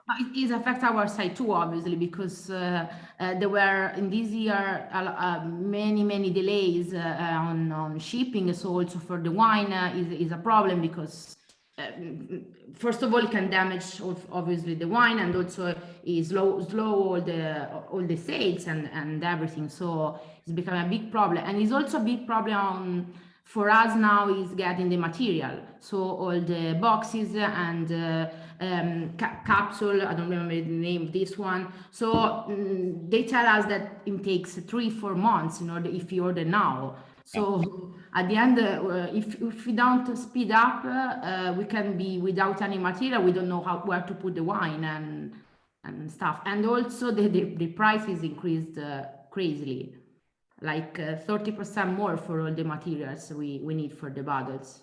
So do you anticipate taking price to help with that? What? You anticipate adding that into your cost, just as Nico was saying about restaurants adding to their price. And I can tell you that, yes, we are doing that. We all are. Yeah, we did for the next vintage of Sapaio, we had up a bit the price. Honestly, we decided before we got all this problem, and at the end it will be good for us. Then we will see. We will see the next year how it will do, and let's see. I really don't hope that it doesn't affect so much, but yeah, I agree with you. It's a big deal, everything now. Raffaele, do you think I see Stefano's still here and a couple of other winemakers, if they could, you know, get involved? I'd love to, because this is a community. We make wine. Absolutely. I agree with you, Adam, and Stefano wants to say something about it. Absolutely. Thank you very much. Stefano, please feel you free to share your comments. And Alessandra, we will be back to you also soon. Yes, I think that what you and Greta said, it's something that, of course, I agree with, and we all live with that.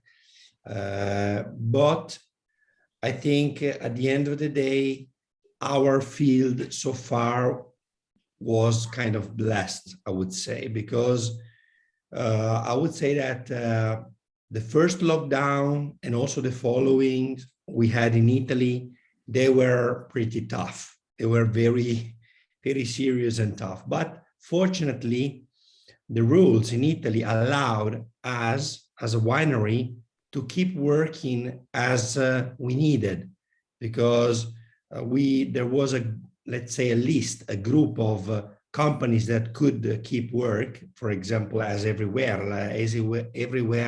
where lockdown happened, no? Basically all the food related companies, more or less, they were allowed to be open.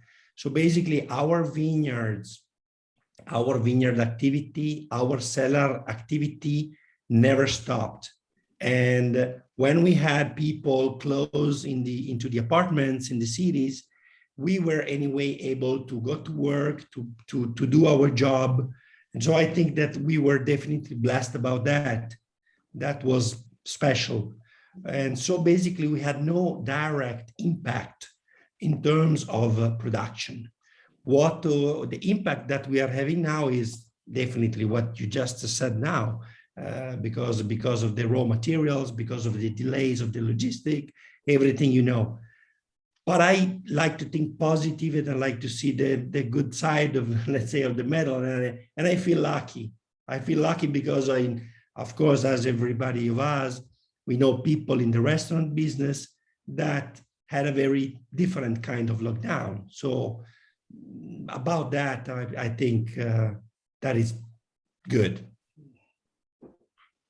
I think we're going to have a post-pandemic, and the history is a history, but going forward, the way our whole industry treats each other and purchases things, as you said, we might have to readjust for the future so that we have more long-term employees, and maybe not in a small winery, but in other facilities, and maybe in shipping, we have to reallocate resources and really plan for the future so that it's sustainable, not just in a vineyard. I think we're finally learning what the word sustainability really means. It's not just about soil. It's really about people. We are living anyway a revolution. We are living drastic changes of everything, of the market, of the way of that people drinks the wine, everything behind all of the chain. So for sure, we need to try to adjust of a new world. Yeah, I think. Well, I would like to say everyone on the wines table, we've done a lot of tastings, and I think this is one of the times where they really were all outstanding, and everyone had something really great to offer today. Thank you to all the winemakers. I really appreciate what you're doing. Thank you. That's it. Thank you. Thank you, Adam. And thank you very much, Greta and Stefano. Quickly, Alessandra, if you have one more question, it was for Greta. Yeah, it was for Greta. I want to thank Adam because the same problem that we live here, we live also in Italy. I compare the situation between my family business and my work over here, and that's a mess. But I'm sure, I'm confident it's gonna be find a balance of all this, and we're gonna all of us work better. So finger crossed. We just need maybe another years, but then everything maybe less years to find the result on the market. But we are gonna deal with that. For Greta, I'm really happy about these wines, and I work a lot with solid trade attendees or collectionists that are looking for a Bulgari now in their wine list or in their collections. And they always ask you, how many years I have to keep my wine in the cellar? How many? They say, you can also drink Bulgari soon, or you can keep it. So I'm gonna do this question to you today. What do you suggest to the customer that always ask about Bulgari wines? How many years I have to age that? Okay, so yeah, this is a good question every time. And honestly, we are not so old, let's say, in order to tell you, to answer you well at the question, because we are now, yeah, the first vintage 2004. So we are now experiencing 15 years, 16 years. And I would say that both our wines are have a really good aging, Also the Volpolo, that is our Bulgari DOC, that we don't ask him to last a lot, obviously, because our idea, especially like the line 19, that is for us is a modello, is a model for, we would like also to always have a Volpolo like 19, has to be ready to drink now, So very immediate, But also Volpolo and has a really great potential because the first vintages are really funny, I would say. And Sapaio, obviously, when we release, usually is quite young, so it starts to be to get better and better after 5 years, and then slowly it opens up and express different aromas. So I would say, I don't know. Drink now and drink later. Yeah, for sure. But 20 years, I think, is nothing for Bulgari wines, honestly. Because of the, the acidity, the tannin, the color, everything is in Bulgari, sometimes there is even too much. So yeah, but thank you so much. Definitely being young also has appellation, because Bulgari is young, is not so easy to answer. Yeah. Thank you, Alessandra, and thank you, Greta. Maybe in a few words, we can say there are always good wines and you can drink in different moments. So, I mean, there are vintages that in the communication, we should not say, they are not good. They are good now. They are good now. You can enjoy in the next 2-5 years. And there are actually the wines that you should wait a little bit more because they are more tannic, they have different quality of polyphenol and different components. Grazie, Greta. Grazie. Thank you very much for being here. There are now we are going to taste the last two wines. We are a little bit out of time, like always, but I think we are enjoying our tasting because we tasted a lot of wines, of really good wines all together. The last winery we are going to present is Monte del Frà. There is Marika connected with us. Monte del Frà is a family winery founded in 1958. And today their wines are sold in 50 different countries around the world. Marika, could you please tell us more about your estate and your wines that you are presenting today? Thank you so much, Raffaele. Good evening to everybody. I'm Marika, as Raffaele said. I'm together with my family the owner of Monte del Frà Winery. We are located in Verona, in the southeast part of Garda Lake, and our estate is based of over 137 hectares in property and other 75 in rent. I love to say these numbers just to say that all the wines that we produce come from our vineyards. And Verona, even if it's a small city, thanks to the glaciation area, has a lot of different terroirs, just enough different domains that are you able to hear me? Are you able to hear me? Yes, yes. Yeah, okay. Sorry, because I have the line that is Yes. going and coming back, so not sure with the block of the imaging. So as I said, we have different actors located in different appellation, like the Lugana in the south part of Garda Lake, the Custozza, the Bardolino, the Valpolicella in the Classico area, with the beautiful village of Fumane. All the vineyards are cultivated in a sustainable way. So the mission of my father is to try to gift a long life to the vines, to have also expression in terms of character to the different vineyards that we try to vinify in a separate way. We are based in Somma Campagna, where we have Monte del Frà vineyard, but we have another cellar in Fumane, where we produce the Valpolicella Classico wines. Monte del Frà loved to work with indigenous grape of Verona. So the idea to show you today two different wines is to talk about the indigenous grape of Verona. And in Cadelmagro, in the Custozza Superiore, we have one of our maximum expression about what does it mean love and fusion of three different generations of my family. The vineyards was established in 1958 with my grandfather.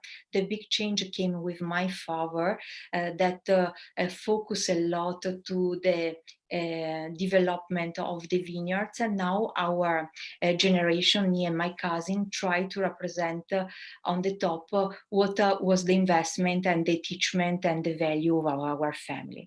So Cadelmagro for me has a particular value that is a sort of dialogue in between a father to another father, and comes also from my big passion in white wine. So when I started to travel a few days ago, let me say it, I came back to my house and I asked to my father for a big and important white wine. Imagine that in Verona Custozza normally was the, especially for the citizen of Verona, was thought like a white wine that has to be young, fresh and fruity. So that's the appellation of Custozza. Well, in the discovery and in the experiment of the first step of the Cadelmagro, we try to represent as much as we can what can develop a Custozza if we started to work with an old vineyard, if we start to gift more time to the wine, if we start to wait, so change a little bit the idea about the intention of the custodia to try to see what was the feedback of the vineyard.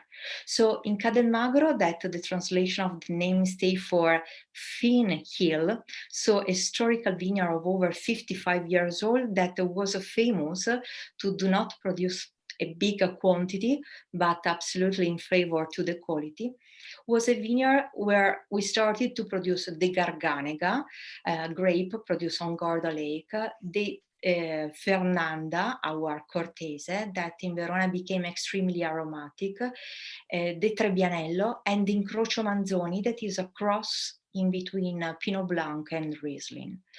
The evolution of the Cadelmagro permit us to come back in the past. So the idea of the last vintages of Cadelmagro was to represent as much as we can what does it mean grapes, what does it mean character in the vineyard. So when we started 20 years ago, circa, to produce these wines, the first step was worked with barrels, with wood. Now we work only with concrete tank. Now we try to left in the first step this wine at contact with the skin and the lees and the yeast later to try to catch as much as we can the expression and the character of the vines and of the harvest, of the vintage of that style. And personally, I consider this wine like my baby. I consider, as I say, that this wine like a conversation with different generation of my winery, of my family. And this is the bottle. Mm-hmm. It's a wine that celebrates the custodia in a status of important white wine of Italy. Let me say, Raffaele, correct me if I'm wrong, mm-hmm. because we are able to gift life to the style of the custodia, and life does it mean also expression and character. So normally most of the people that knows the custodia know in the fresh mood that it's extremely rich of apple, of pear, of peaches. Thanks to the evolution, thanks to the age of the vines, here we have also a lot of tropical fruit, and thanks also to the minerality, because custodia area, as I said, was a glaciation area, so it's very rich of morenic stone. So this white stone that gives a lot of minerality to the style of the wine.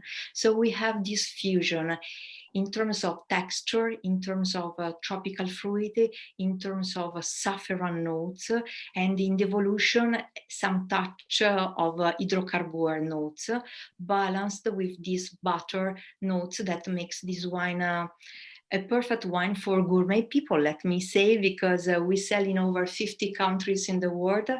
And this small village of the south part of Garda Lake became so smart to become a sort of citizen of the world, because is able to balance a different type of food, different cultures, and that's what we like in this wine. Marika, sorry, allow me to interrupt you just a minute. I think this has an incredible nose, and it's just funny what you said. I didn't know you were working a lot also with the concretes. You know, sometimes when we make our selection, we taste the wines we like, and we would like to show why they are so beautiful to the people. There is a subtle line tonight, which is about to use the concretes to show the purity of the fruits, to show the finesse, the balance, and all good adjectives that people are using a lot, but we always trusting in them since the beginning. And talking about your whites, talking about Cadelmagra Superiore, Custodia Superiore 19, another incredible vintage, like we had the chance to taste in different cases. The purity of the fruit, the complexity, the warm approach when the wine goes on your mouth is so delicate, but it's impressive how it will last on your palate for maybe a minute. Thank you, you say, Raffaele, because the balance as you said, is a very useful word, but I think that represents a lot together with the elegance, the style of an area. So you can find a lot of minerality that is 100% terroir of morainic hills, and Custode, I think that is the art of blending. Is like a paint, so it's very important the color, but it's also important the painter. So the acknowledge how you have to balance the percentage that a document state you to use, but is the acknowledge, is the experience where you have to develop in harmonic way to develop a teamwork. So no, a grape has to become the dominant in the blend, but every grape has to work to balance the final project that is the elegance and harmonic profile of this. And I'm a super fan of the concrete tank because we done a lot of experiment and we moved to the steel tank, to the concrete for the Custodia Superiore and also for the Amarone style in the first step to develop the malolactic for the red wine, because this static and electricity preserved the richness of the fruit. And, you know, especially in a white wine, I think that is mandatory to find in your taste, in your nose and the coherence when you drank it. Absolutely. And moving forward to taste also the Tenuta Arena di Mezzo, it's your Amarone Amarone classico, no? We produce 3 different type of Amarone. This is personally my favorite Amarone because these represent for me the elegance. When we started to invest in the Valpolicella, we had a very clear idea. You know, Valpolicella is a beautiful and big area shared in different villages. We found that Fumane, for the elegance and the complexity, represent a lot our philosophy. We were born and we are living in Custodia. So for us, elegance is our signature in vinification. So Fumane, for me, it's a village that represents a lot this integrity of our philosophy. And we decided to do this investment. So in 2006, we bought Tenuta Arena di Mezzo, a beautiful vineyard of 17.80 hectares in front of the lake, in the middle of the forest, with an altitude that started from 330 meters, moving over 520 meters. So we have a good altitude with a lot of wind, with big excursion condition between day and night, and this volcanic terroir that gives complexity but in an elegance profile. In this Amarone, the vintage, we gain quite easy with this vintage, but I invite you to taste also the future wine. This is the 2016 vintage, a beautiful vintage because green nature done 98% of the work. So our hardest work is to preserve what the green nature produced in that vintage. And we respect this, picking up the grapes around half of October, dried the grapes for over 4 months. But our secret is that when we started to press the grapes, we work immediately with the pre-cold fermentation. So the cold, it's a way to preserve in total amount the richness of the fruit and not just the juice or the marmalade that comes from the appassimento style. Moving the temperature before moving to the fermentation, we were able to develop indigenous yeast. So like joking, I love to say, you can like, you can't like, but you cannot tell me that is not 100% pure style of the Fumane terroir. Finish the fermentation malolactic in concrete tank. This wine goes for over 3 years in big French barrels. Again, the big barrels is a way to do not kill the spicy and the fruity that comes from the Corvina and the Corvinone grape. So a way to give the time to develop his own expression. And that's what I like in this Amarone. An Amarone extremely elegant, even if we are talking over quite near 16% volume alcohol. A beautiful red wine that you can drink alone, not only for your meditation moment, but also for your love yourself moment. Beautiful with such a great range of food that can start with big pasta, moving with meat, spicy food, to the cheese and the chocolate and dessert too. I like this vintage. It's a vintage for the future, but again, this acidity that gives also vertical, gives complexity to an Amarone. So quite a different approach than the normal and classical standard that focus to the volume. We are for fan of the terroir, and that's what we try to respect in a glass of wine. Marika, thank you very much. I have a question. How long do you dry the grapes before to press them? So normally it depends also of the autumn. Normally we started to pick up the grapes of Amarone from the first week till the half of October. And we worked till the end of January, till the end of February. So it could be 3-4 months. Imagine also that in our fruity room, we love to open the windows and wait that the wind do the highest work, especially in a year like this where the electricity increased a lot. But we have also big wind machine and also refrigeration machine for the grapes. So we can permit to dry the very low the process. So this permits us to do not, let me say, cooked the appassimento style, but preserved the acidity, preserved the pH, preserved also the freshness. That is quite a paradox, what I'm saying, but it's true, of the appassimento style. So it's the elegant at the end that dominated. Marika, I really love your wines because I think they are red wines. You know, sometimes, a lot of times among the critics, among the journalists, the Amarone pass always like the message that, yes, it's an incredible wine. You can taste it close to the fire in the winter. This is actually not true for your wines because as you can see also from the label, we have, all of us have in front of us, you know, the alcoholic part is around 5.5, maybe can be 5.7, 0.8, not more. And it is impressive because actually they are alcoholic value that we are having also in Tuscany in quite hard vintages.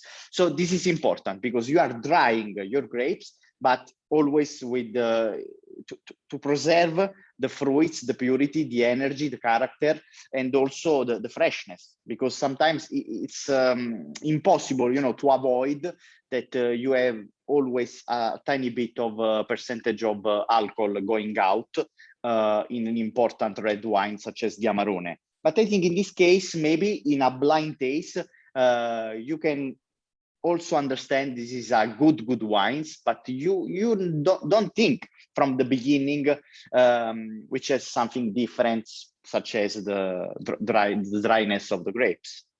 And I think this is the key.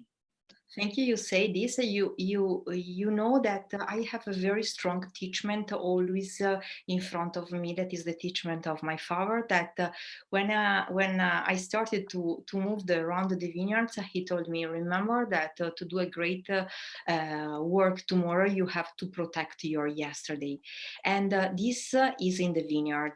So in the glass of wine has to appear the identity of a territory and not the protagonist of the winemaker like a star. So especially in Verona, we need to have very clear this style. And let me say that I'm very proud to be a part of the tasting of today, because in some region of Italy, elegance is something of mandatory thanks to the grapes that they have. For us, is mandatory from the teachment of our family. So I think that elegance is a way to respect the territory, is a way to show if the winemaker do some mistake or great work to respect the nature. And last but not least, elegance doesn't mean also drinkability. That is the mission that a wine has always to have. So we work enough during the day. So wine has just to give the emotion and pleasure when we decide to drink it. And that's what we try to do every day. Grazie, Marika. Years. Thank you. I think you are making pretty well, and these wines are showing to us, your potential. Like we said, there is always a good moment to taste wines, to drink wines. It's nice also to weigh them, because it's a moment. I'm starting to organize a dinner on based on what I'm going to taste. So, I mean, I want to create a moment. I want to organize a dinner with our friends just to taste incredible wines. And this is important for us wine lovers, but it's also important to try to share with lots of people. They are approaching now on the material and on the wine world.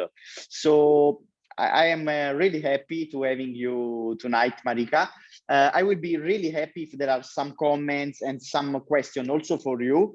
I know it's tasting the last producer, someone are tired and someone needs it to go away. But I'm sure there are still lots of professionals who tasted your wines. And there is John Vitale, I can see still tasting your wines. There is Domenico, if he wants to join us with some comments and I don't know, some question also for Marika. It's rare, to have also the property here connected.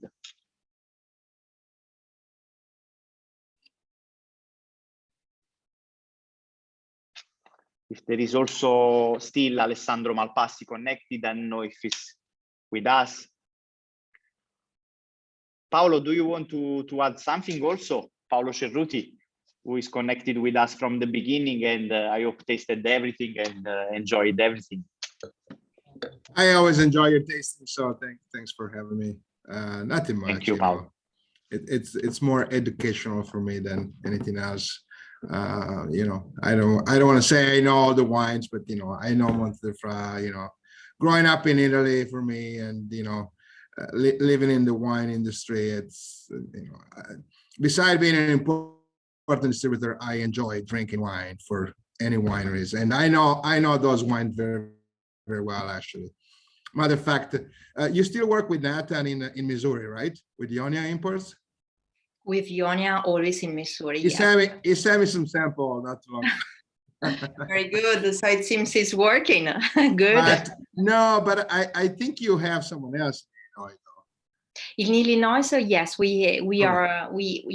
This was a tough period, so we decided to switch out from our national distribution and move in a different way. So in Illinois now we started since 6 months ago with Eagle Eyes brand. Yeah. And as you said before, with the problem of the transport, our wine finally is available on the market a few weeks at the end. So. Yeah, but again, fortunately, I drink your wines because I know Nathan very well and Dan from Eagle Eye very well. So I have bottles of your wine at home.